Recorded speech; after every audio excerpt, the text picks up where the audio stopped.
Okay, so which are some of the possible issues that could come up during a transaction that could maybe throw a monkey wrench into the whole process? So number one would be the inspection. So once we sign a contract, the buyer will typically have a 7-day inspection period. When I'm representing a seller, I usually ask we negotiate for the buyer to have 7 days to do an inspection, no more than that. I want the buyer to be able to move forward diligently. Again, when I'm helping a seller, I want the buyer to be able to move forward diligently through the process, give them the right to do an inspection as quickly as they possibly can, and decide whether they're still interested or not. I don't like to have my sellers waste their time and have buyers tie us up during this whole process. So during that time, during those first 7 days, the buyer will have the right to do an inspection.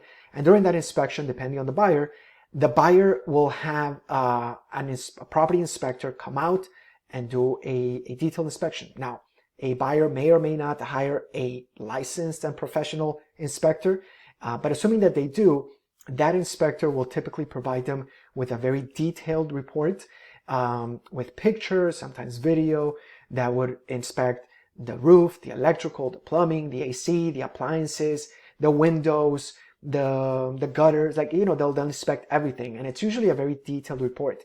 Now, if the property, every property in my experience has some type of issue, unless it's absolutely brand new. And even those still have some type of issue. So, finding something during the inspection is not necessarily a deal breaker. What is important is about the seller being realistic about the condition of the property and the price that we're asking. So assuming that we're asking a reasonable, realistic price for the market at that moment, that we're competing with other properties, etc., as long as it's a realistic price, and whatever comes out in the inspection isn't a major situation, then we usually move through the inspection pretty quickly. So that would be the first step, the first possible obstacle possibly, which is the inspection, right? Let's make sure that nothing crazy shows up during the inspection. Now, if as a seller, maybe you're not aware, but you realize the buyer does an inspection and it turns out that, I don't know, the roof is leaking, right? And it's already at the end of its life expectancy. Maybe you didn't realize it, the buyer didn't know, or something like that. Then that may be a point for us to have to negotiate or maybe discount the price. Sometimes, not always, but the inspection is basically one of the steps that we have to overcome. The next other step is the appraisal. For instance, let's say that we are asking $500,000 for a property, and the appraisal comes in for 400. I'm being ridiculous and extreme. That would be a problem, right?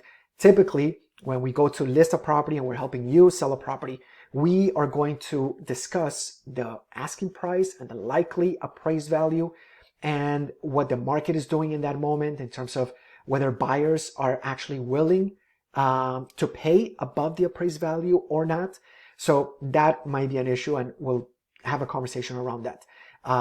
Typically, the appraisals tend to fall behind a little bit by a few months because the appraisals are based on the most recently closed sales of the past, right?